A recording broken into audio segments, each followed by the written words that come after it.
দুটা বস্তু সোমাই আছে প্ৰথম বাক্যটোত চোৱা তিনিটা জ্যামিতি বাকচৰ দাম 33 টকা মই বাকচ লৈছো সংখ্যা বাকচৰ সংখ্যা তিনিটা টকা 33 তাৰ পিছত কৈছে কি এবাৰ কি দিছে 286 টকা টকাৰ ফালে দিয়া আছে কিন্তু বাকচ দিয়া নাই যে 286 টকাত কিমানটা বাকচ পোৱা যাব হা দিয়া আছে তিনিটা বাকচৰ মই জ্যামিতি বাকচ লিখে না সিম্পলি বাকচ লিখিছো লাষ্টত এনসাৰত লিখিলে হ'ল তিনিটা বাকচৰ দাম 33 টকা ঠিক আছে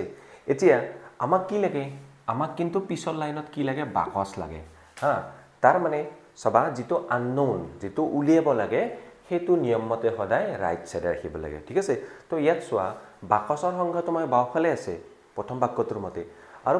টকাৰ সংখ্যাটো সোফালে আছে কিন্তু পিছৰ লাইনটো যেতিয়া আমি উলিয়াব লাগিব আমাক টকা দিয়া আছে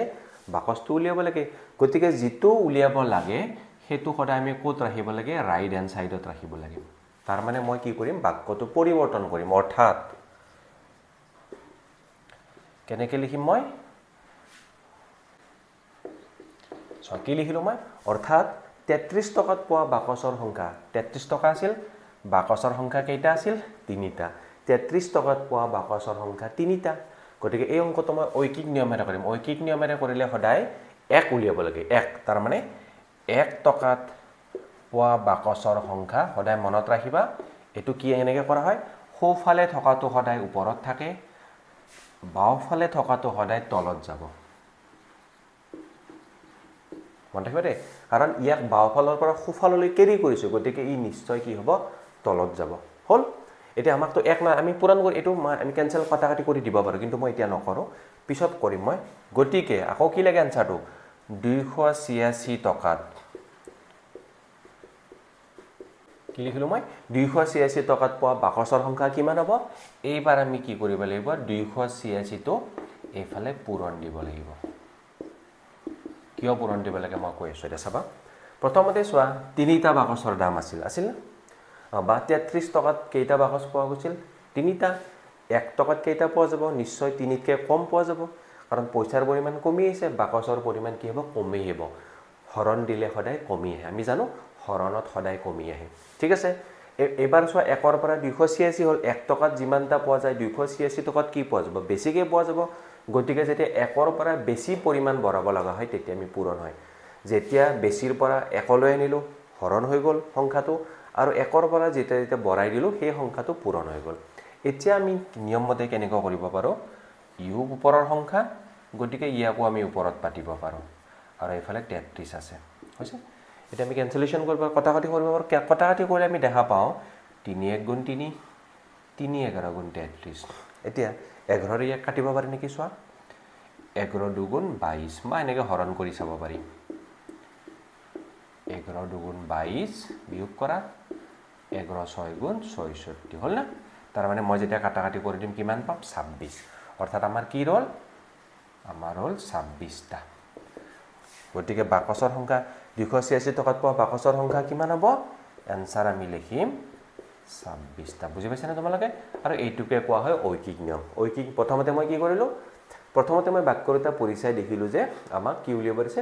বাকচৰ সংখ্যাটো উলিয়াব দিছে কিন্তু প্ৰথম লাইন মতে যদি আমি চাও দামটো আমাৰ সোফালে আছিল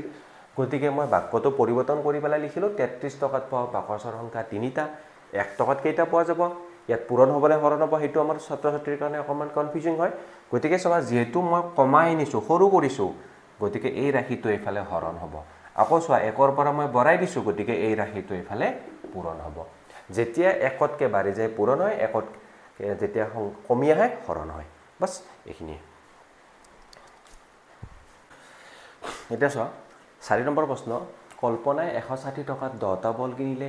আৰু জয়মতীয়ে 128 টকাত 8টা বল কিনিলে হা দুই গৰাকী একে দামত কিনিব পাৰিলে নে এটা চোৱা সো দুইজনীৰ পইচাৰ পৰিম প্ৰথমতে যদি চাও আমি কল্পনাই কিমান টকা খৰচ কৰিলে 160 টকা জয়মতীয়ে কিমান টকা খৰচ কৰিলে 128 টকা কল্পনাই কিমানটা বল পালে 10টা জয়মতীয়ে কিমানটা বল পালে 8টা দুইজনীৰ পইচাৰ পৰিমাণ বেলেগ বেলেগ দুইজনীৰ বলৰ সংখ্যাও বেলেগ বেলেগ গতিকে আমি ডাইৰেক্টলি চাই পেলে ক'ব নোৱাৰো যে কাৰ লাভ হল বা কাৰ লোকসান হল গতিকে আমি উলিয়াব লাগিব না আমি কি কৰিম ঠিক আছে চোৱা কিমান টকাত কিমানটা কিনিছে 160 টকাত 10টা কিনিছে মই ধৰি ললো 10টা বলৰ দাম কিমান 160 টকা গতিকে এটা বলৰ দাম উলিয়াও গতিকে এটা বলৰ দাম হ'ব এতিয়া কোৱা মোক হৰণ হ'ব নে পূৰণ হ'ব হৰণ হ'ব কিয় হৰণ হ'ব 10টা বল আছিল বলৰ সংখ্যা কমি আহিল গতিকে দামো কমি আহিব হৰণ হ'ব হা কাটাকাটি কৰি দিয়া 0 কাটি গ'ল একেৰে হৰণ কৰিলে হ'ব 16 টকা তো এটা বলৰ দাম কিমান পৰিল 16 টকা এতিয়া আমি জয়মতীৰ চাম এটা যদি মই প্ৰথমতে মই কল্পনাৰ ক্ষেত্ৰত ললো এবাৰ মই জয়মতীৰ ক্ষেত্ৰত চা 128 টকাৰ 8টা গতিকে মই লম 8টা বলৰ দাম কিমান আছিল 128 টকা এটা বলৰ দাম উলিয়া এটা বলৰ দাম হ'ব হেগৰ দৰে বলৰ সংখ্যা কমি আছে গতিকে দামও কমি আহিব আঠেৰে হৰণ কৰি দিম এতিয়া যদি মই হৰণ কৰি দিওঁ ডাইৰেক্ট হৰণ কৰিলে চাবা হৰণ কৰি দিলেও হ'ব 8 গুণ 8 4 8 6 গুণ 48 কিমান পালা আঠেৰে কাটি দিয়া কিমান পালা 16 বাৰ পালা গতিকে এটা বলৰ দাম কিমান পৰিল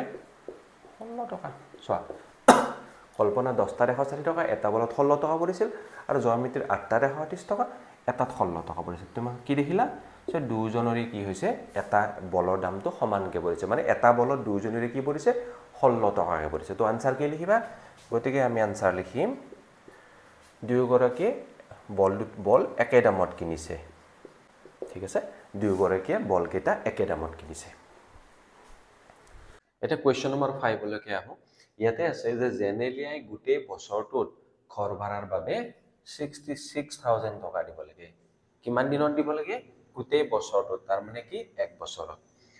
যদি তেওঁ 3 মাহৰ মূৰে মূৰে ঘৰ ভাড়া দিব বিচাৰে তেন্তে কিমান টকা দিব লাগিব তাৰ মানে এনেকুৱা যে তেওঁ এক বছৰত কিমান দিয়ে এক বছৰত ভাড়া দিয়ে 66000 হল তেওঁ কৈছে যে মই এক বছৰত নিদিও এক বছৰত পইচাটো বেছি হয় মই 3 মাহৰ মূৰে মূৰে দিম গতিকে 3 মাহত কেনেকৈ উলিয়াবা এতিয়া ইয়াতে এটা প্ৰশ্ন চাব লাগিব এটা বস্তু চাব লাগিব যেতিয়া আমি অংকটো কিহেৰে কৰিম আমি অংকটো কৰিম ঐকিক নিয়মেৰে মনত আছে নে তোমালোকৰ ঐকিক নিয়ম কি আছিল প্ৰথমতে আমি এক উলিয়াব লাগে যিমানে আমাক মান দিয়া থাকক প্ৰথমতে আমি একৰ মান উলিয়াব লাগে তাৰ পিছত আমি আমাক যেটো উলিয়াব লাগে হেতু উলিয়াব পাৰো ঠিক আছে কিন্তু যেতিয়া ঐকিক নিয়মটো ব্যৱহাৰ কৰিম তুমি চোৱা ইয়াতে বছৰ আছে ইয়াত মাহ আছে বছৰৰ পৰা মাহ ওলাই কিন্তু আমি কি জানো এক বছৰ মানে কি 12 মাহ গতিকে আমি প্ৰথমতে এটো বছৰটো মাহলৈকে লৈ যাম ঠিক আছে এটা লিখিম কেনেকে এতিয়া ডাইৰেক্ট এতিয়া বুলি লিখিছো এতিয়া 12 মাহৰ ভাড়া কিমান 66000 rupees বা 66000 টকা এটা আমি কৈছো যে ঐকিক নিয়ম ব্যৱহাৰ কৰিম ঐকিক নিয়ম ব্যৱহাৰ কৰিব লাগিলে প্ৰথমতে আমি কি কৰিব লাগিব এক মাহৰ উলিয়াব লাগিব গতিকে এক মাহৰ ভাড়া কিমান হ'ব আমি কি কৰিম এতিয়া পূৰণ হ'ব নে হৰণ হ'ব মই আগতেও কৈছো চাবা ইয়াতে কি আছিল মাহৰ সংখ্যা বেছি আছিল হয়নে নহয় মাহৰ সংখ্যা কমি আহিলে কি হ'ব হৰণ হ'ব মানে 12 টো তলত বহিব ঠিক আছে 66000 ভগ্নাংশত লিখিছো তলত 12 তাৰ মানে 66 এটো ইয়াৰ অৰ্থটো কি ইয়াৰ অৰ্থটো এনেকুৱা হৰণ 12 হল আমি তেনেকে লিখি এনেকে লিখো ঠিক আছে তো ইয়াতে আমি ক্যান্সেল কৰিব পাৰো কিন্তু এটা নকৰো এটা চোৱা এক মাহৰ ভাড়া পালো আমি এখিনি ক্যান্সেলেশন কৰিলে আমি কিবা এটা পাম কিন্তু মই ডাইৰেক্ট পিছৰ স্টেপত কৰিম ঠিক আছে এতিয়া আমাক লাগে কি আমাক কৈছে 3 মাহৰ মূৰে মূৰে ভাড়া দিব গতিকে 3 মাহৰ ভাড়া কিমান হ'ব এফালৰখিনি লিখা এটা আকৌ চোৱা এবাৰ আমি এটো কি হয় একৰ মান হলে নহয় এক মাহৰ ভাড়া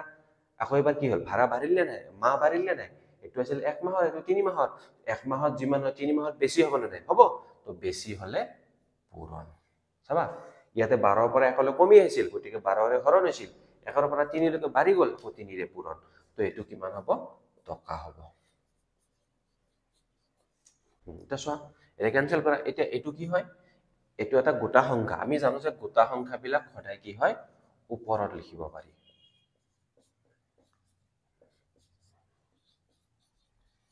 এটা চাবা আমি ক্যান্সেল কৰিম প্ৰথমতে চোৱা 3 1 গুণ 3 3 4 গুণ 12 হল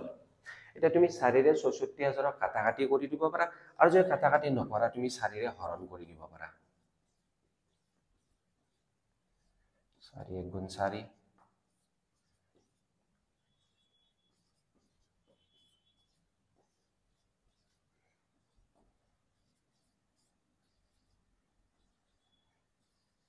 ঠিক আছে নিশ্চয় হৰণ কৰিব জানা তো হৰণ কৰিলে আমি কি পাম আমি পাম 16,500 টকা বুজি পাইছা না এতিয়া তো তুমি যদি 4 ৰে ইয়াক কেনসেল কৰি দিব পাৰা আৰু কেনসেল নকৰি 4 ৰে হৰণ কৰি দিলে